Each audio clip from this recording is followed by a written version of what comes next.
Olá, boa tarde, meus amigos, minhas amigas. Aqui estou mais uma vez. Primeiro, para agradecer a Deus e a você, meu irmão, minha irmã, que tem dado seu like, tem dado seu dislike, tem comentado. Muito obrigado mesmo. Obrigado aos 379 amigos que estão inscritos no meu canal. Peço que você faça o mesmo. Continue mandando para um amigo, para um amigo.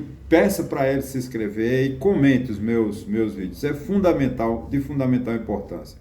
Isso me ajuda muito. Você não tem ideia quanto aumenta, quanto me ajudam os comentários e o like de vocês. Muito obrigado mesmo. Bom, gente, eu quero também deixar, como sempre, né? Eu falo que deixo aqui no meu lado o meu contato, meu e-mail, meu telefone, caso vocês queiram entrar em contato comigo. E também deixo o meu blog. Agora eu vou fazer um apelo absoluto, mas eu vou cobrar muito isso, vou me tornar um chato para que vocês acessem o meu blog, né? Porque agora ele está monetizado, vocês vão ler anúncios lá, de muitos anúncios lá, e vão me ajudar que cada visualização de anúncio, vocês estão me ajudando, estão fazendo eu ganhar dinheiro, viu? Se Deus quiser, vai para frente agora, porque o meu primo Fernando lá no Rio de Janeiro conseguiu essa proeza, né, de monetizar o meu blog, que eu escrevo de segunda a sexta, assuntos sobre política, sobre educação, aquilo que me inspira. Eu acordo de manhã e escrevo. Qual é a vantagem do canal? Aí a gente troca sempre experiência, né, sobre vários assuntos, sobre educação, sobre tributos, sobre reforma tributária, sobre previdência social, enfim, e a gente se mantém atualizado. Eu geralmente faço, é um artigo, vamos dizer assim, que ele não tem influência daquilo que eu leio. Eu antes, a primeira coisa que eu faço pela manhã é escrever o artigo. Eu não sei o que aconteceu nos jornais, não sei o que aconteceu no mundo. É o tema que vem à minha cabeça na hora, às vezes de madrugada, quando eu acordo de madrugada, eu também já fico pensando no assunto que eu vou escrever para vocês. Às vezes sai como eu quero, não sai como eu quero, mas é assim, né? A vida de quem escreve, de quem coloca em risco a sua, né, a sua maneira de pensar e para que os outros possam conhecer. Então, o meu artigo tem essa finalidade. Eu sei que eu já gastei 2 minutos com essas informações, né? Mas não tomei a paciência de vocês, não. Bom, gente, o tema não pode ser, porque a semana foi uma semana muito agitada, né? Eu não vou falar sobre o episódio da Marielle Franco, porque é um episódio que já dura muito tempo, desde 2017, 2018. Sabemos todos que foi uma negligência. O Estado lavou as mãos, como Pilatos fizera lá com Jesus, e esqueceu. Agora o governo Lula, promessa de campanha, está tendo uns desdobramentos que eu não sei aonde isso chegará. No entanto, eu falo aqui o seguinte, né? O presidente Lula foi eleito em 2022 com a promessa de pacificar o país, né? Diante das circunstâncias agressivas de Jair Messias Bolsonaro, o povo, né? Boa parte do povo teve medo da continuação de Jair Bolsonaro e elegeu Lula numa frente ampla, democrática, e Lula, em seu primeiro discurso, prometeu que pacificaria o país, governaria para 213, 214 milhões, e não somente para o governo para os seguidores do PT ou para o Partido dos Trabalhadores, o qual ele pertence e é presidente de honra, fundador, inclusive, né? Nós respeitamos o Lula com todo o respeito que nós podemos ter. O Lula acertou, fez muitos acertos nesses primeiros 7 meses de governo, né? Já podemos dizer 7 meses, que hoje já são 26 de julho, né? Já está terminando o mês de julho. Ele acertou, ele inseriu o Brasil no eixo internacional, tem feito muitas viagens internacionais de um custo muito elevado, parece que até agora 16 milhões, mas faz parte do ofício. Tem erros, tem acertos, o apoio veemente dele à Rússia é constrangedor, né? O Lula não pode ficar ao lado da Rússia, nós estamos em outro, porque a guerra da Ucrânia não é uma guerra da Ucrânia contra a Rússia, né? É a Rússia, a China e Índia e outros países na região geopolítica. São as autocracias ou ditadores, né? De direita ou de esquerda, como é o Putin, que quer dominar o mundo enfrentando as democracias da Europa e dos Estados Unidos. Outro erro também de Lula é com relação ao apoio ostensivo à Venezuela. Eu não estou aqui pregando que ele tem que se afastar da Venezuela, cortar relações diplomáticas com a Venezuela, ou com Cuba, com Nicarágua, não. Mas o Brasil, o presidente Lula precisa entender que o Brasil tem uma Constituição, lá no artigo 4º da Constituição, tem lá os principais caminhos de como a gente deve seguir no cenário internacional. Né? Então o Brasil tem que repudiar a falta de democracia na Venezuela, falta de democracia na Nicarágua, falta de democracia também em Cuba. Né? Mas voltando ao mercado, ao setor, vamos dizer assim, internamente ao país, a gente enxerga também que o presidente Lula não tem feito muito para a pacificação interna do nosso povo. O Brasil continua muito dividido, muito dentro de um pragmatismo, né, radical de Jair Bolsonaro, com um pragmatismo também, uma espécie de... Porque a gente encontra nos blogs que são pró-Lula, como se Lula fosse um Deus, como se Lula não cometesse erros, como se Lula fosse o salvador da pátria, que não é. Do mesmo modo, é com relação a Bolsonaro. Bolsonaro, para muitos bolsonaristas, é como se fosse um Deus, um enviado, um Messias enviado por Deus. Não é, gente. Ele é um político medíocre como outro qualquer. Né? Tanto é que Bolsonaro veio do chamado baixo clero, dos piores deputados que tivemos durante 28 anos. Bolsonaro foi um medíocre parlamentar, que todo mundo sabe, além de ter sido medíocre militar, né? Inclusive ter sido expulso. Né? Como o próprio presidente Geisel, o general Ernesto Geisel, disse que Bolsonaro não passou de um mau militar. E um ex-ministro dele disse que Bolsonaro é um desertor, é um covarde, porque realmente Bolsonaro fugiu do país. Então a gente não tem como elogiar Jair Bolsonaro, por mais que a gente queira. Né? Jair Bolsonaro não dá respaldo para a gente dizer, caramba, né? Jair Bolsonaro entregou o governo ao Centrão e pôs lá no Palácio do Planalto o presidente do PP, né, que é o Ciro Nogueira, lá do Piauí, e entregou o governo ao Arthur Lira e disse, governe aí, eu vou trabalhar durante 4 anos para tentar o golpe de Estado, como de fato tentou, mas foi fracassado no dia 8 de janeiro. Né? Não podemos esquecer dessa data, gente. Essa data, 8 de janeiro, para o Brasil é muito importante, né? Porque foi depois de 34 anos de nossa redemocratização. Nós promulgamos em 1984, a gente fez a eleição indireta no Senado com Tancredo Neves. Depois da tragédia de Tancredo morreu, assume José Sarney. José Sarney confirma a intenção de Tancredo, que era a convocação de uma Assembleia Nacional Constituinte, o que de fato era necessário, porque a Constituição de 1967, 1969 estava vamos dizer assim, não servia, não atendia às necessidades das mudanças sociais que o Brasil passara naquela época. Vem a Constituinte de 1986, e em 1988 nós tomamos uma Constituição absolutamente democrática, uma Constituição que nos assegura essa guerra, né? Porque nós vencemos uma verdadeira guerra, e foi o Jair Bolsonaro 4 anos, né, todo dia atacando de forma violenta, né, jogando bala, mandando caminhões da Marinha, carros de guerra, de combate da Marinha, fazer aquele desfile patético, né, em Brasília, né, desfilando no dia, eu me lembro que esse dia que o Jair Bolsonaro inventou que a Marinha ia fazer uma demonstração no seco, lá no estado de Goiás, e teve que passar com seus carros fumacentos lá no eixo dos ministérios, uma demonstração de força, de virulência, como se os militares, né, fossem a resposta. Então, o Bolsonaro foi um governo que atacou de forma muito violenta.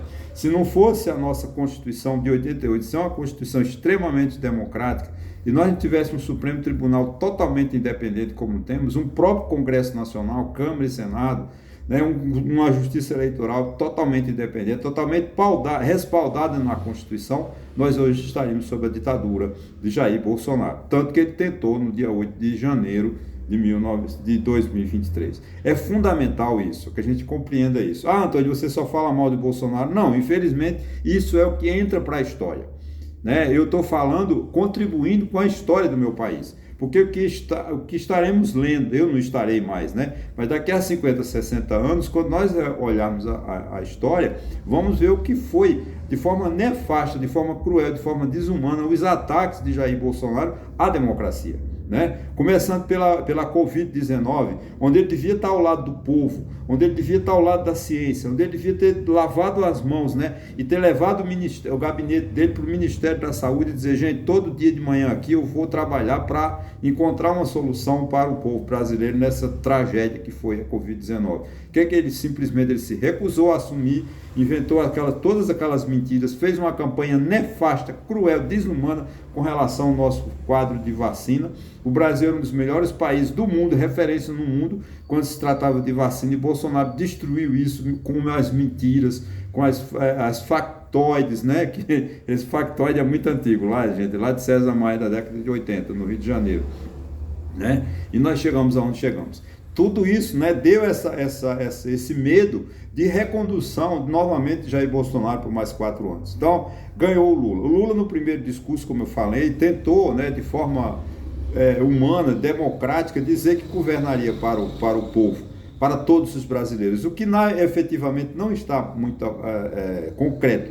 Porque o Lula, por exemplo, ele tem feito um governo, ele não governou ainda, porque ele está ainda trocando ministros, arranjando, fazendo um equilíbrio, um jogo, né, entre o gato e o rato contra o Centrão, brigando com o Centrão, trazendo o Centrão para apoio, me dá ministério, tira o ministro tal, põe ministro fulana, para que a gente governe, para que tenha poder no Senado e na Câmara. Culpa de Lula? Não. Culpa da mediocridade na nossa classe política. Os nossos políticos são medíocres, eles não pensam no povo, só estão pensando neles, né? O grupo do Centrão é a bancada evangélica, é a bancada da bala, é a bancada ruralista, é a bancada não sei o quê. Isso não faz bem ao Brasil.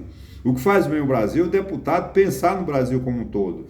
É o deputado trabalhar pelos projetos, pelas leis, pelas reformas que têm que serem feitas, reforma administrativa, reforma tributária, reforma, enfim, da própria Previdência, porque a Previdência Social foi feita na reforma em 2019, mas não resolveu o problema da Previdência, porque eles resolveram somente a questão do caixa. Mas você vê o programa, a gente enxerga, a Previdência tem que ser reformada para atender o trabalhador, porque o trabalhador ficou fora da aposentadoria no Brasil. Daqui a 20, 30 anos, não tem ninguém, praticamente ninguém aposentado, porque o povo brasileiro não vai conseguir atingir, né, as exigências para você se aposentar, né?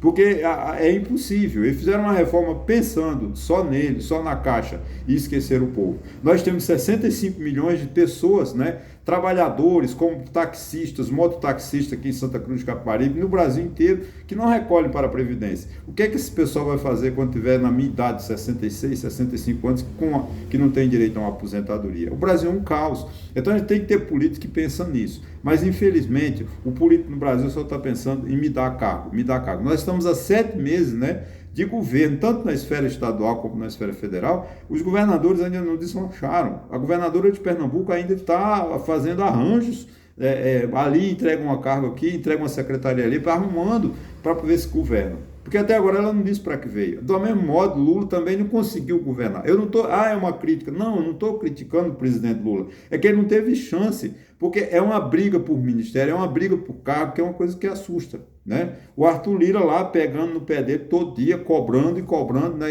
E o país, onde é que fica? Os projetos, né? Você vê, os orçamentos, né? O orçamento de 2023 já tem um déficit, era de 130 bilhões, mas já estão esperando 145 bilhões. Ou seja, uma despesa de 15 bilhões de reais a mais. Só que a gente tem que entender que essa despesa é uma despesa que não está sendo para o povo, né? O gasto do Brasil não é um gasto para o povo. Nós precisamos de reinserir esse país de novo para que seja discutido com o povo. O que a gente está vivendo não é uma briga, né, de lulista contra bolsonarista, não está se discutindo os problemas do Brasil. Então o presidente Lula peca nesse aspecto, que no mercado interno, vamos dizer assim, internamente, ele não parou para governar, não parou para fazer um discurso para o povo, sem atacar Bolsonaro. Acho que Lula tem que governar sem atacar Bolsonaro. Não precisa de fazer, como ele fez essa semana no sindicato em São Paulo, não é? Eu venci o Bolsonaro, mas não venci o bolsonarismo. Não é isso. Esse discurso tem que ser um discurso de apaziguamento. O Brasil precisa de paz, o Brasil precisa de tranquilidade para poder governar. Nós estamos numa situação muito difícil. O Brasil precisa de alimentar o povo. Tem muita gente, 33 milhões de pessoas passando fome. O mercado interno é um mercado interessante, mas o povo não está conseguindo comprar, né? Você vê, tem vários programas, né, que o governo tem de recuperação, pague aqui, parcele ali, renegocie, mas isso não está trazendo, né, atraindo o consumidor para o mercado. Porque o mercado tem oferta, mas não tem consumidor porque o povo não tem dinheiro, porque os preços estão muito altos. Né? Nós não temos uma inflação assim acentuada, parece que a inflação de julho vai ser uma inflação mais assim, acautelada, vamos dizer assim, dentro do parâmetro, dentro de um padrão. Mas os preços estão muito elevados e o povo não está conseguindo comprar, porque o salário mínimo não dá para nada. Né? Então você vê, quando o salário mínimo fica muito apertado, porque a economia não vai bem. O salário mínimo já diz, é o mínimo. Não atende às necessidades mais do povo brasileiro. Quem ganha salário mínimo no Brasil não vive mais. Tem que encontrar outra solução. O salário mínimo não é mais medida. Então são essas situações, né, que eu espero convencer vocês da necessidade da gente discutir o país, né? De Lula encontrar, a gente precisa de paz, a gente precisa de deixar Bolsonaro para lá, esquecer que Bolsonaro foi presidente, esquecer o discurso de Bolsonaro, foi sempre um discurso retrógrado, um discurso ultrapassado, com escolas militares, isso não existe, isso é uma coisa do passado. O aumento dos clubes de tiro, agora tem uma matéria sobre a quantidade de armas, né, que foi para o mercado, está no mercado negro, né, matando gente. Então, vamos deixar o discurso de Bolsonaro, esquecer a metralhadora lá do Roberto Jefferson, vamos esquecer o padre fake, vamos trazer esse Brasil de volta. O Brasil que nós temos agora uma Copa do Mundo feminina, onde as mulheres ganharam, parece de 4-0 no primeiro jogo, torcer para que elas vençam, para que a mulher realmente encontre seu lugar no mercado, que a gente acaba com o machismo, a gente acaba com essa violência contra a mulher, a gente acaba com esse preconceito que nós temos, porque o Brasil é um país muito preconceituoso com relação ao negro, com relação à pessoa mais pobre. Porque no Brasil não é só ter raiva do negro, não é só ter raiva, é ter raiva do pobre, principalmente da pessoa idosa. Eu hoje sou um idoso e eu vejo quantas pessoas, a juventude, desprezam os mais velhos. Porque eu sou ainda daquele tempo que converso muito, que gosto muito de conversar, e os jovens não querem mais saber de quem conversa, porque eles estão doidos ligados no celular, né? E agora, o que vai ser dessa juventude se ele não ouvir os mais velhos para aprender? Eu ouvi os mais velhos, sei muito o que estou fazendo, graças a Deus, por isso que eu estou aqui. Então, o presidente Lula, espero que agora nesse segundo semestre, quando retornar agora, lá para o dia 1º de agosto, o Congresso Nacional reabre seus trabalhos, a justiça volta, que a gente encontre a paz. E outra coisa, não é para ficar esse projeto de lei, assim, acéfalo, louco, que o presidente Lula falou, mandar um projeto de lei para aumentar, para criar uma lei para 40 anos de cadeia para quem agrediu o presidente da República, o ministro de Estado. Gente, isso é um exagero, é um absurdo, é inconstitucional. Porque ninguém vai ser, mesmo que essa lei seja aprovada num Congresso desastrado como é o nosso, porque o nosso Congresso é um Congresso que ninguém pensa, não tem mais aquele deputado, aquele senador que pensa no país, só pensa vota de forma afobadamente, né? De forma, vota porque tem que votar, vota às pressas porque tem que encerrar. Isso não vai adiantar 40 anos para uma pessoa que agride. Não, o que a gente tem que acabar, não é aumentando pena que vai diminuir o crime. O Código Tributário, o Código Penal brasileiro já foi alterado mais de 100, talvez 150 vezes. E até hoje sempre aumentando pena e criando novos crimes. E a violência no Brasil cada vez maior. Então não é aumento de pena para 40, 50, 100 anos ou prisão perpétua que vai reduzir o crime no nosso país. O que diminui o crime é educação. O que diminui o crime é o povo ter saúde, o povo ter transporte, o povo ter moradia e ter hospital e viver feliz. O que não tem para os brasileiros. O brasileiro não tem felicidade porque tem muita gente fora do mercado de trabalho, muita gente infeliz, muita gente jogada no lixo, nas sarjetas da vida. Isso é que eu quero que vocês entendam, que o Brasil precisa de paz, o Brasil precisa de harmonia, e que o presidente Lula, oxalá que agora que Deus o ajude, para que o presidente Lula, no segundo semestre, reinsira novamente o seu discurso de posse, o seu discurso de vitória, e que realmente reine a paz no nosso país. Chega de violência, chega de você não conseguir conviver com quem pensa diferente de você. O dissenso faz parte da democracia. Seria um desastre se todo mundo pensasse igual. Então, o que vale é a gente respeitar um outro, as opiniões dos outros. E vamos viver em paz, vamos viver em harmonia. Ok, gente? Muito obrigado e até a próxima.